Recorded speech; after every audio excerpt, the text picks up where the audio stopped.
Graças a Deus. Amém, queridos? Amém? Queridos, eu gostaria de falar sobre um assunto com os irmãos.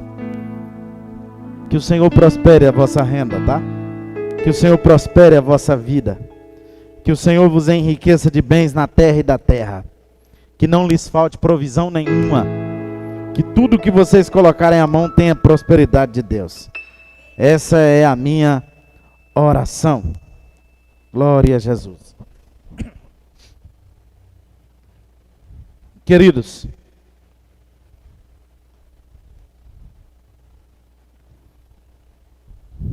graças a Deus. Existem alguns assuntos na Bíblia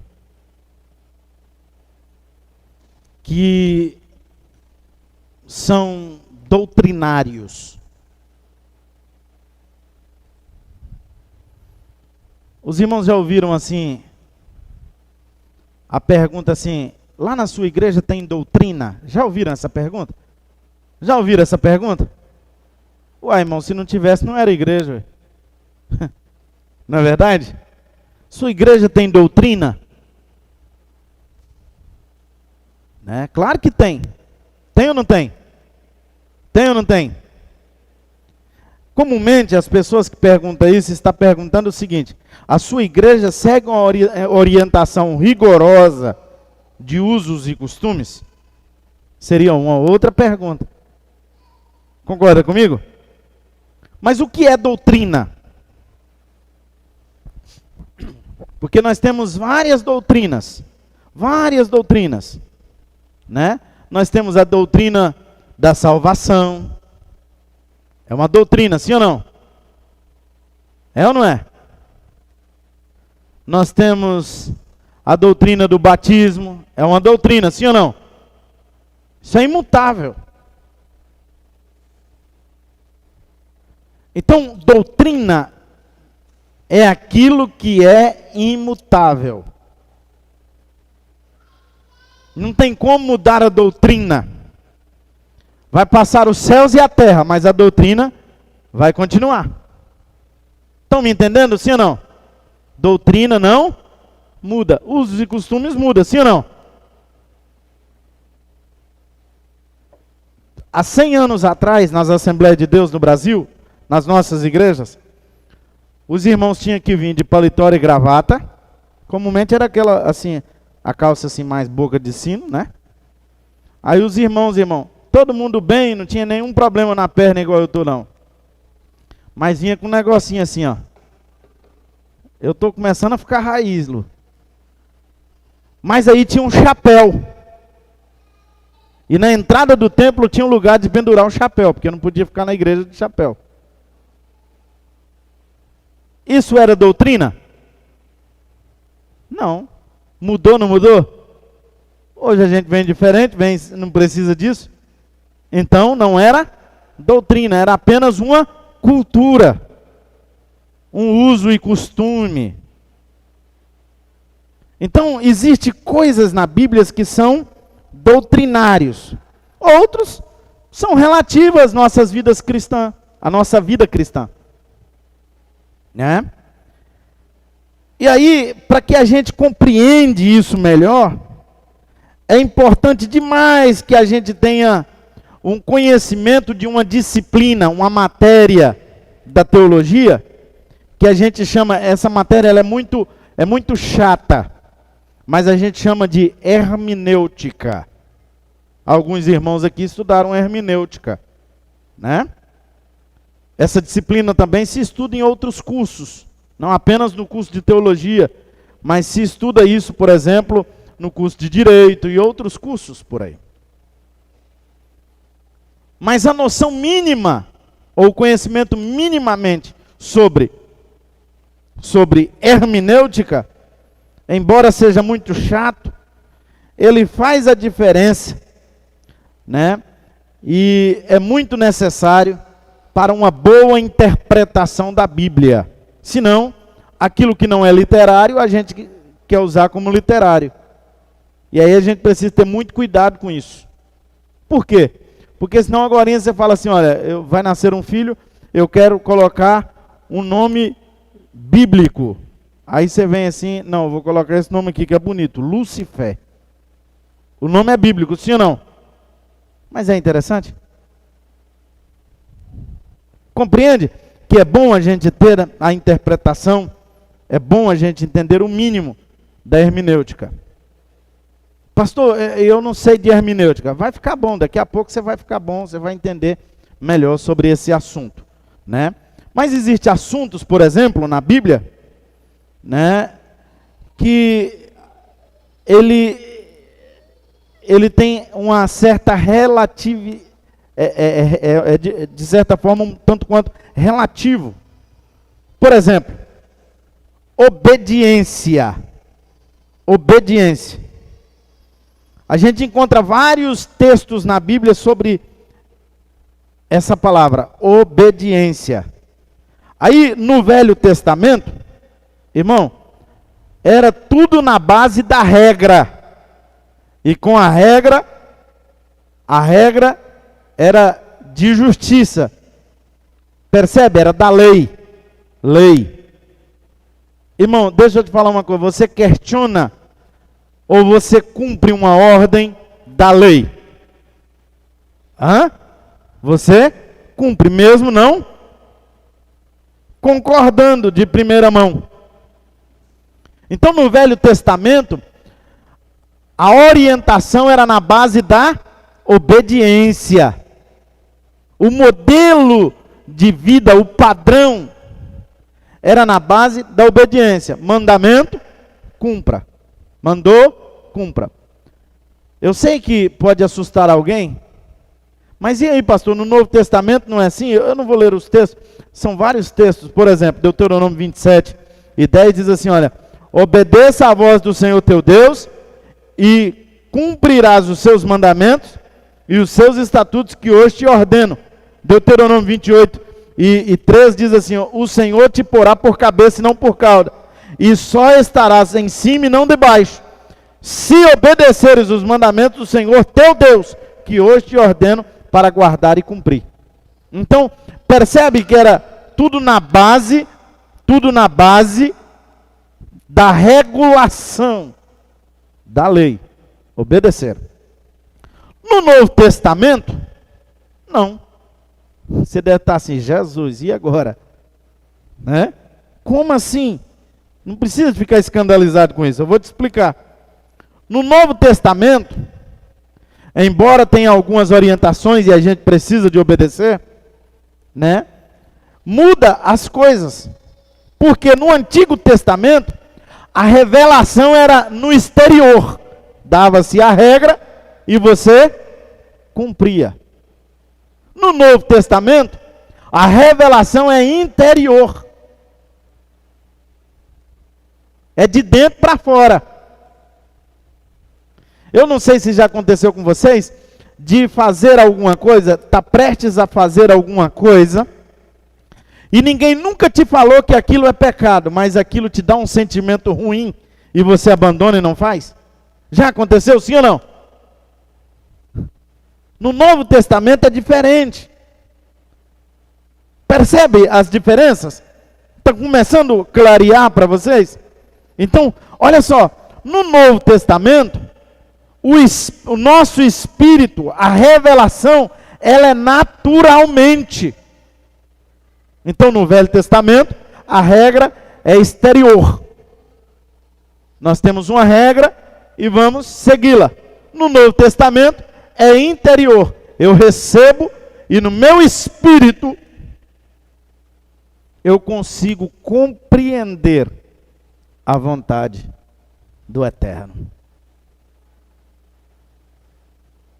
Não preciso de quando alguém chega aqui e diz assim, estou conhecendo a Jesus, estou me entregando a minha vida para Jesus hoje, agora. Olha, irmão, você não pode isso, você não pode aquilo, você não pode... Irmão, se a gente falar o que não pode, ou o que pode, a gente vai ficar aqui desenhando a noite toda, é ou não é?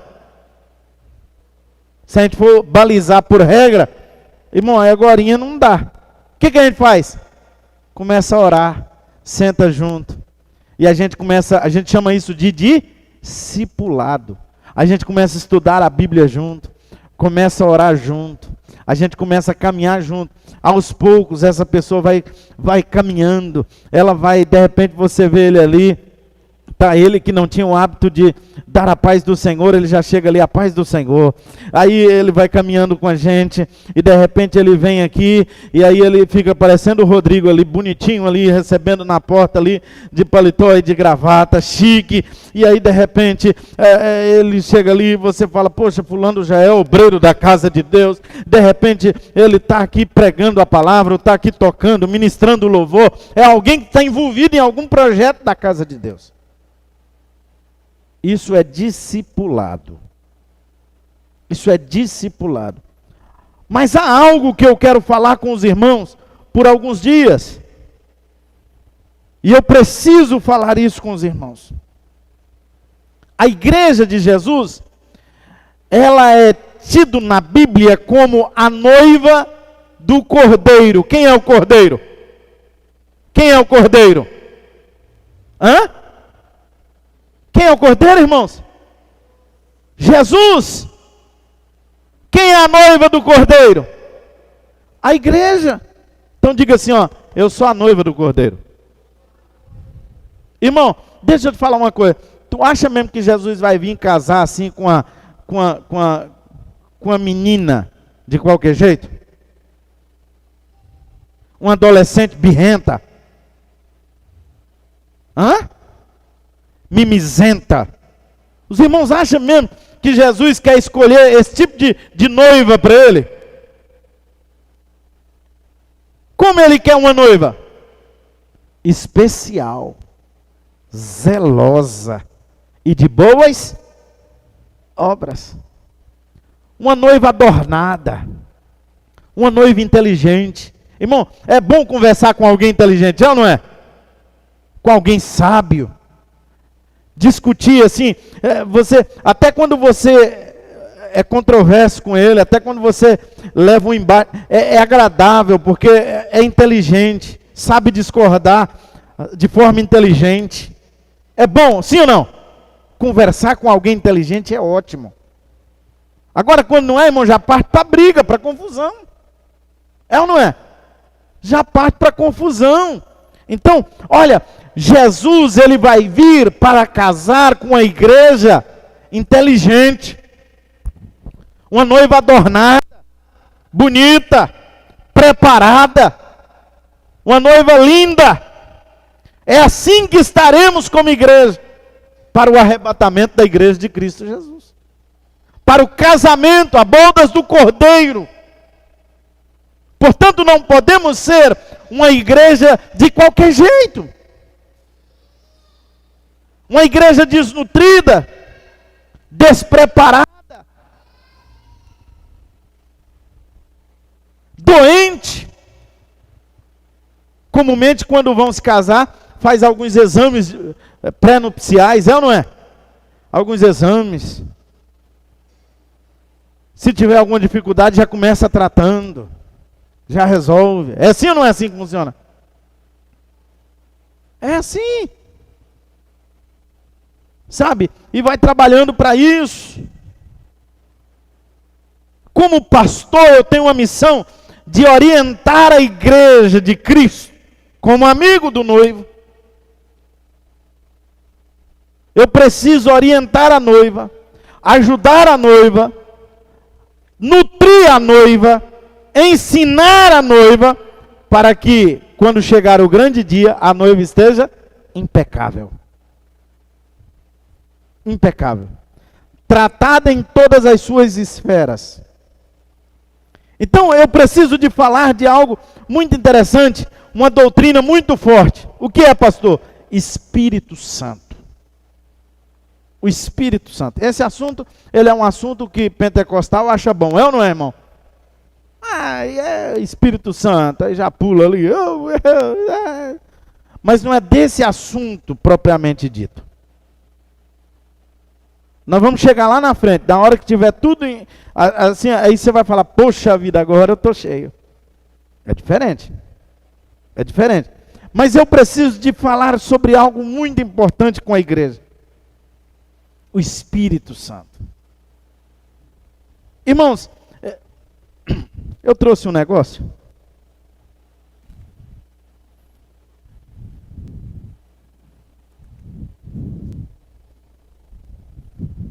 O que é isso? Precisa dar zoom não, João. O João já preparou para o zoom. O que é isso aqui? Hã? Isso aqui é o quê? Identidade. Aqui tem a minha foto. Já era bonita, irmão, desde essa época. Não olha para Evelyn, por favor. Aqui tem algo que é próprio meu, que ninguém tem. O que é isso aqui? Hã? Minhas digitais. Aqui tem onde foi feito, né? O órgão que expediu. Foi a diretoria geral da Polícia Civil do Estado de Goiás. Aqui tem o número da minha identidade, da minha identificação. Meu nome, aqui tem a minha filiação. Nome do meu pai, nome da minha mãe. Aqui tem a cidade que eu nasci, a data de aniversário, a data de nascimento. E aqui, ó, tem aqui, olha, relacionado os documentos, os livros de onde estão registradas as minhas informações pessoais. Regional. E aí mais embaixo tem um número. Naquele número, a gente encontra outro cadastro, que a gente chama de CPF. Esse é nacional. Esse é nacional. Esse aqui é regional. Eu posso ter uma identidade em cada estado. Uma em cada estado brasileiro. E uma no DF. Mas o CPF é único em todos os estados. A identidade, ela é a identificação daquilo que eu sou. Deus, ele chamou Moisés, e os irmãos conhecem essa história. E ele disse: Moisés, eu quero que você vá ao Egito, salvar, trazer o meu povo que estão escravos para a terra que eu prometi. Moisés alinhou com Deus, disse que era difícil para ele falar porque era gago. Deus falou: olha, você vai ser como um Deus para aquele povo. Deus, mas são 4 milhões de mão de obra escrava lá, como é que eu vou fazer? Lá no Egito tem muitos deuses. Eu vou chegar lá e vou falar que estou falando em nome de Deus. Como o Faraó vai me ouvir? O que eu vou dizer para Faraó? Qual a explicação darei a Faraó? Qual a explicação?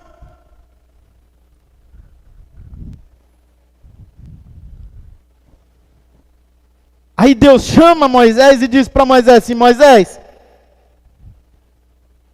eu preciso me apresentar para você. E aí Deus mostra para Moisés a sua identidade. Deus disse assim: olha, quando você chegar lá, diga que eu sou o eu sou. Diga, o eu sou. Como assim? Pô, chega lá e diga para Faraó que você está indo em nome do Deus, o eu sou. Mas quem é o Senhor? Eu sou. Aí Deus se apresenta para Moisés. Só que Deus se apresentou e apresentou a sua identidade para quem? Para Moisés. Quando Moisés chega lá e começa a falar, e Moisés estava relutando e Deus falou com ele: olha, eu vou te mandar Arão com você e vai falar no teu lugar. Moisés gaguejava para ele, e aí ele falava: olha, ele está querendo dizer isso, isso e isso. Pense numa luta, irmão.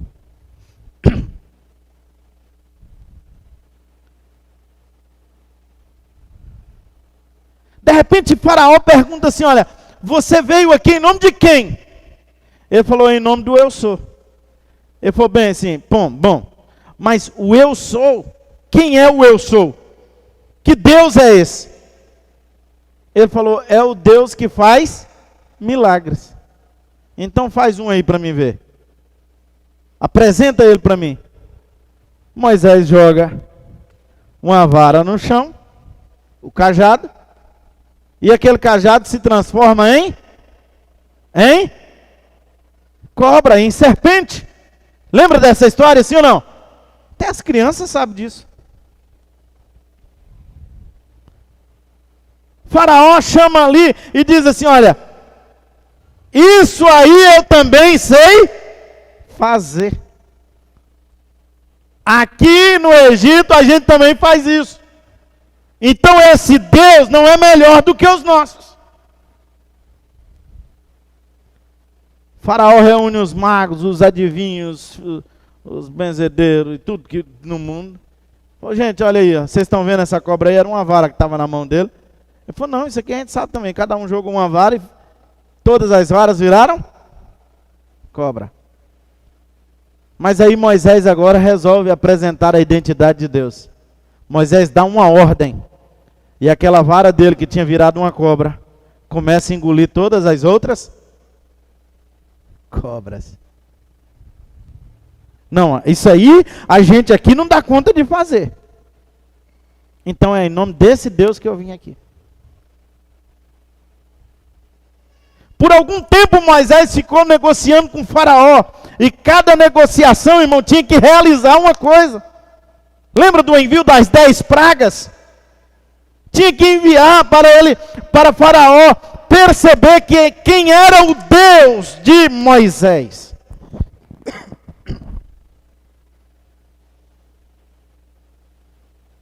Foram 10.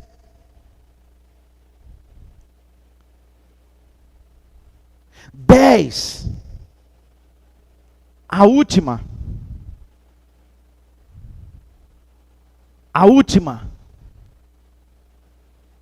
Deus fala assim, olha, eu vou matar os primogênitos aqui. Vem aqui, Kelby, chega aqui. Vem aqui, correndo. Arruma essa máscara aí. Não, pode ficar com ela, pode ficar. Sobe aqui. Abra os braços. Formato de cruz. Reto. Formato de cruz, certinho.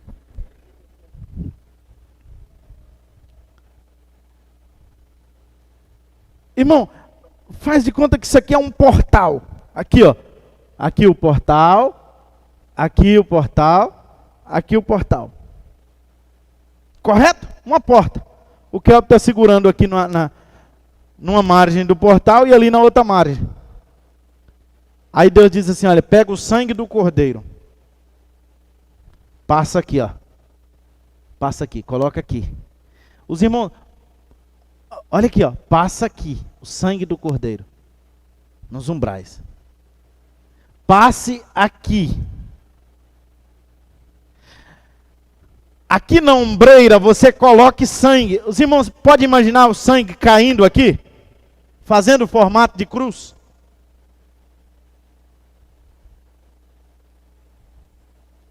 Só para que os irmãos, obrigado, compreendam que Deus estava revelando o caráter do sangue do cordeiro.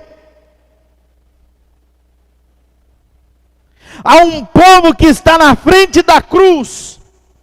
E quando o anjo da morte chegar, eles vão morrer, todos os primogênitos.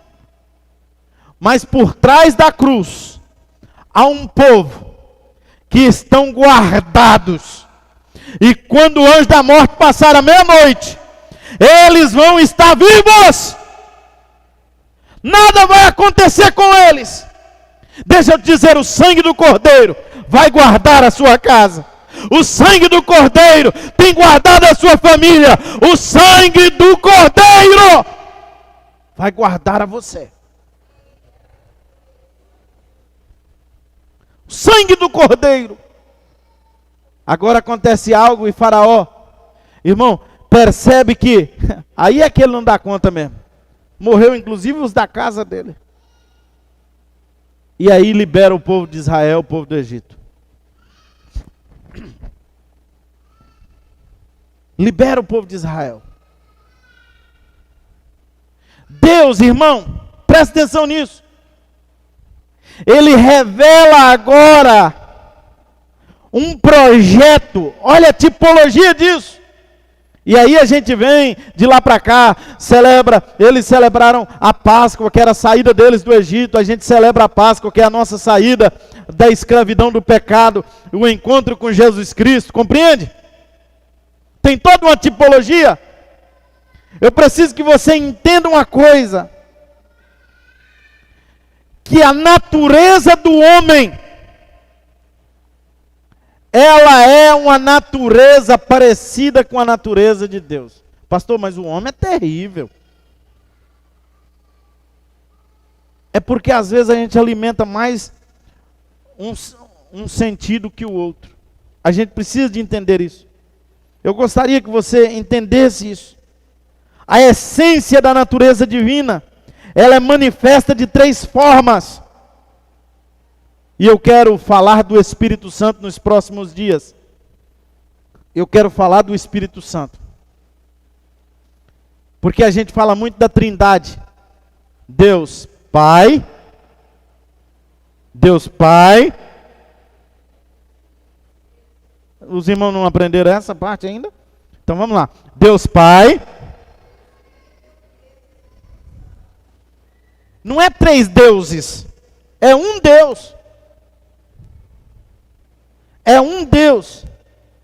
Sabe? Nós não vamos pregar aqui, irmãos, é a doutrina do Deus Trino.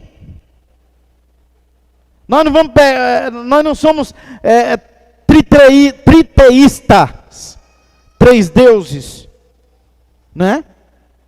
Nós não temos deuses distintos aqui. É um Deus. É um Deus. E de repente você está dizendo, pastor, eu nunca compreendi isso. Deus Pai, Filho e Espírito Santo. É possível que uma boa parte tenha pensado isso agora. Eu nunca compreendi isso. Como assim? Se é um Deus só, Deus Pai, Filho e Espírito Santo. Irmão, eu quero que você abra comigo. E eu já estou caminhando por fim. Primeira carta de Paulo aos Tessalonicenses. Capítulo 5, versículo 23. Olha o que está escrito. E o mesmo Deus de paz vos santifique em tudo, e todo o vosso espírito, alma e corpo sejam plenamente conservados, irrepreensíveis para a vinda de nosso Senhor Jesus Cristo. Olha a sequência aqui, olha. Que Deus te santifique em tudo. E todo o vosso espírito, alma e corpo sejam plenamente conservados. Irmãos, é importante a gente atentar para essa sequência aqui. Não é corpo, alma e espírito. É espírito, alma e corpo. Vamos dizer juntos? Vamos? 3, 4. Espírito, alma e corpo. Olha só, segunda carta de Paulo aos Coríntios, capítulo 4, versículo 16. Por isso não desfalecemos, mas ainda que o nosso homem exterior se corrompa, o interior, contudo, se renova de dia em dia. Os irmãos acham que o nosso corpo interior, que Paulo está dizendo aqui, envelhece? Ele foi criado para ser eterno. Compreende isso agora? Foi criado para ser eterno. O que envelhece é o corpo exterior. E o que é que dá sustentação para que a gente viva em paz com o corpo exterior? Aquilo que está dentro de nós. A gente vai caindo, irmão, tudo. Eu fui numa clínica lá em Goiás. Aí eu uso óculos desde 5 anos de idade. Aí eu tirei o óculos. Aí meu irmão falou para mim bem assim, olha, meu irmão é mais novo que eu, 1 ano. Ele é dentista. Aí na clínica, aí tem um rapaz que trabalha com estética. Um profissional dessa área. Um médico. E aí ele falou, olha, eu preciso te apresentar para o fulano. Eu falei, mas por quê? Ele falou assim, porque está caindo as suas pálpebras. Eu falei, toca, rapaz. A sua que está caída. Eu já coloquei o óculos de novo, né? Aí o rapaz veio e falou assim, me dá licença, colocou uma luva, e aí puxou assim e falou, a do senhor já está caída. Eu falei, não, mas falando assim, cá para nós, eu não estou também tão ruim, mais ruim do que meu irmão, mas embora, tá certo que meu irmão é mais velho que eu. Ele falou, pois é, mas é bom ir cuidando, né, porque o senhor também precisa desse cuidado. Aí ele concordou que a minha ainda não estava tão ruim, né? Aí meu irmão, olha, eu tento fazer direto. Mas principalmente as irmãs, é mais preocupado com essa questão da estética facial. Tem homem que é mais relaxado, né? Mas aí tem uns que põe injeção aqui assim, põe em tudo. Até fica rindo a vida inteira. Mas põe uns negócios lá, uns botox, põe um negócio, injeção na testa. Tem uns aí que tem 60 anos, a gente olha, irmão, tá retinho assim. Será que ele pôs injeção na testa? Já viu falar de injeção na testa? Hã? Não? De graça tem injeção na testa. Existe esse negócio.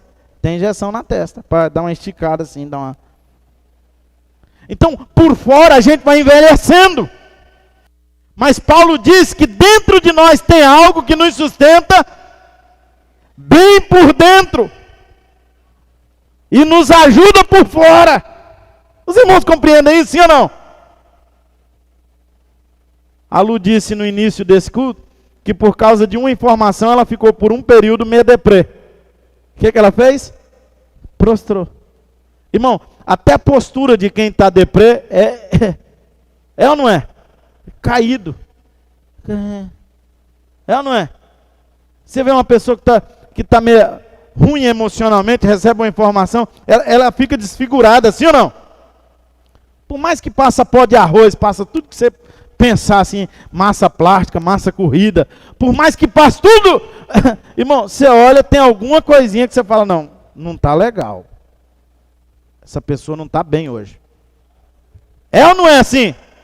É assim. Olha só o que a Bíblia diz em Gênesis 1:26. Olha o que Deus diz. E disse Deus, façamos o homem, a nossa imagem, conforme a nossa semelhança, e que domine sobre os peixes do mar, sobre as aves do céu, e sobre o gado, e sobre toda a terra, e sobre todo o réptil que se move sobre a terra. Irmão, Deus trabalha conosco com 3 coisas. Quais são? 3 coisas. Quantas são? Então diga comigo assim, ó: espírito, alma e corpo. Irmão, espírito, alma, isso, sim ou não? Tem gente que é muito preocupado só com o corpo, é ou não é? Aí ele passa botox, põe injeção na testa, e fica fazendo foto no espelho, para postar não sei aonde, no Instagram, e aquela coisa toda, e por aí vai. Tem uns que vai para academia, né? Só tira foto assim. Tem que ficar assim, se não ficar assim, não fica legal, porque senão não mostra as veias, o negócio e tal. Aí os raízes, irmão, assim que, pastor, o senhor está dizendo que é pecado essas coisas? Não estou falando isso. Por favor. Eu estou dizendo que tem gente que é muito preocupado com o corpo.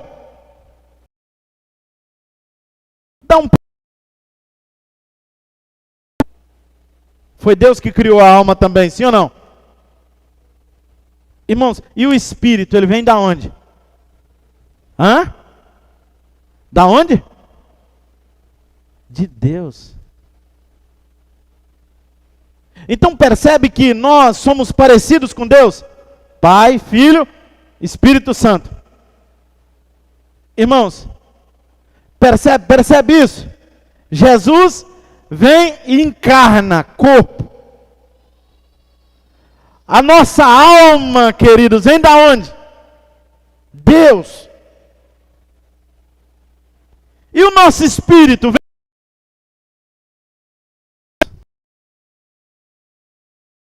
do Espírito Santo. Nós. Então diga comigo assim, eu sou. Não. Mas diga, dá irmão, como dizemos lá em Goiás, agora é hora de rotar bacaba. Né? O que é isso? Agora é hora de mostrar que viemos. Né? Diga assim, ó, eu fui feito por Deus, a sua imagem e a sua semelhança. Pastor,